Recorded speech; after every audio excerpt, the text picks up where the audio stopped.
It's Stitchmas at my favorite quilt store. I'm Kelly, and today we're going to make a scrunchie. Let's get started.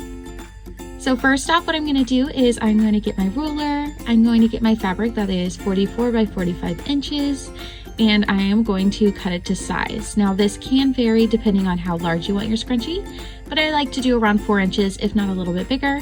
You'll cut that, and we'll have our strip here, and I do cut that in half, so it's about 22 inches long. I fold that in half, and I'm going to stitch all the way down where I leave a couple inches at the top and at the bottom. And that's going to be so we can easily turn it out later, and you will see that hack here in a moment.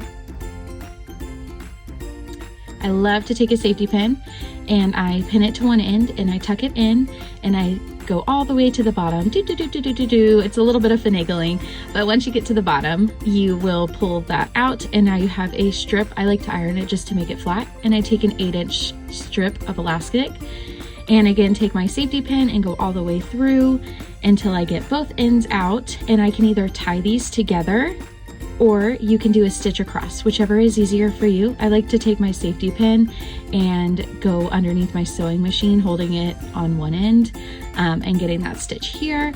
And as you can see, I'm straightening it out. I'm going to take two of the same ends together with the right sides facing each other. I'm going to stitch across. As you can see here, it is stitched all the way across.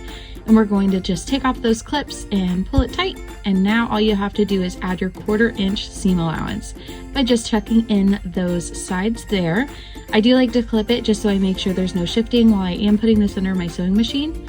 And as you can see, I do go all the way across with my thread so that it just looks like a finished touch. And here we are with my scrunchie. Thank you so much for joining us for Stitchmas, and we'll see you next time.